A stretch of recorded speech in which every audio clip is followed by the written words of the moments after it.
Could Zach Pop repeat his performance from the spring shootout? Braves and D-Men! It was deja vu all over again for the Bravos. Zach freeze Pop, freezing batters, 15 strikeouts. No Brave would get past first base in this one. Here, Mike Calvin pops out to right center field. Nick Giordano, first start coming off of that torn ligament injury, cruising through the Dodgers lineup. Here he gets Dan Secocho, the ground back to the pitcher's mound. And then here, back to Giordano again. James Strangle at first base boots the toss. Giordano would then go on to walk Sean Canale and Cody Rumney, loading the bases for Zach Pop. I ain't a player. I just crush a lot, mostly to deep center field. Grand slam. That would be all the Dodgers would need. 4-0 Dodgers after the third inning. Zach Pop onto the sixth. Gets George Stedman swinging. 4-0 Dodgers win it. Giordano, good showing in his first start back. 4 runs in 5 innings. But the story of the day, Zach Pop. No-hitter again. 15 strikeouts, only 4 walks. Complete game. Well, Buster's already gone through 2 ups and 2 downs.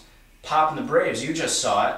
Because we need to have 3 up, 3 down, Buster, what do you got for us? Apparently Zach Pop is for real, and his 15K 4-walk complete game no-hitter of the Braves is simply amazing, and the sole reason I decided to wear this shirt.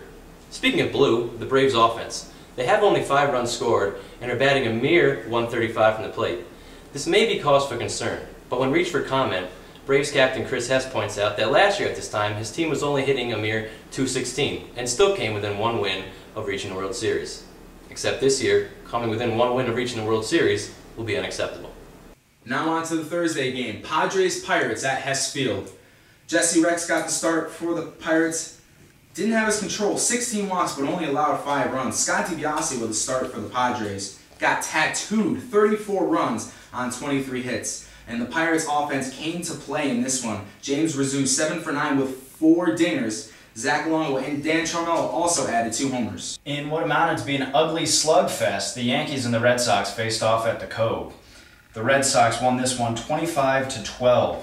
John Dyer picked up the win for the Sox, pitching at 3 1/3 innings, while Yankee captain Dan LaPlante lasted an inning and a third. Jared Giro made his return to the league, pitching 2 innings in relief. And in the nightcap at the Cove, Angels and Yankees. Dan LaPlante got the start again for the Yankees, could not get an out and gave up 15 runs. 2 homers apiece for Josh Cookfair, Steve Weeks, and Adam Trigger. And the Angels mercy the Yankees 3 out of 4 innings and take it 33-5. It was a very busy and hectic week 1 in Hessfield Wiffleball. Now we give our thoughts on the week that was. I took from week 1 that the Hess East is pound for pound, top to bottom, the best division in the league. Zach Pop with the no-hitter for the Dodgers. Hess and Giordano cashing in some great outings for the Braves. And of course, the brothers Kelly with some great outings for the Indians as well. The Hess East is certainly the best pitching division in the league. What can be made out of this week is that it was a tale of 2 parts. The first half was very pitching-oriented. A lot of shutdown pitching by one side. Then the second half was a lot of slugfests. So what does that say about week 2 coming up? I think it's going to be a lot of one-sided matchups, a lot more offense. This week 1 is a sign of things to come for the first half until teams settle in with their pitching and find a way to lock things down. The thing I've taken away most from week 1 is that this league is now chock full of ballers. We're only 10 games in and there's already been 29 home runs hit and already a complete game shutout, no-hitter thrown.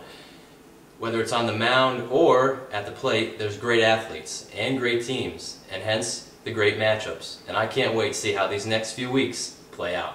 And now it's that time once again, time for the Wells Fargo Home Mortgage Bet the House predictions for week 2. For my Wells Fargo Home Mortgage Bet the House prediction, the game is going to be an interesting one. Braves-Rays.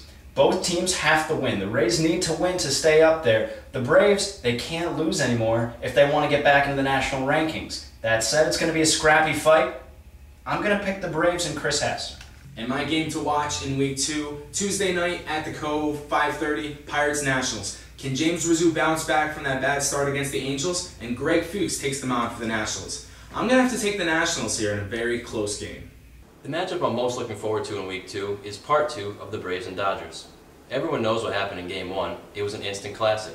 The Braves are going to have to come up with some way this week to make sure that things are different. Don't be surprised if Chris Hess makes sure that he is that difference. There's a lot of great stuff to watch out for in week 2, but that'll do it for us here tonight on Wiffleball tonight. We'd like to thank T.O. for sitting down with us. For Jay, I'm Nick. That was the week that was in Wiffle. We'll see you next time for week 2. See you then, folks.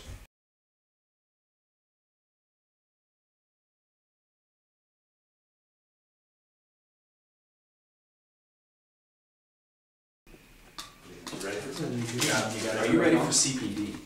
Oh, yeah.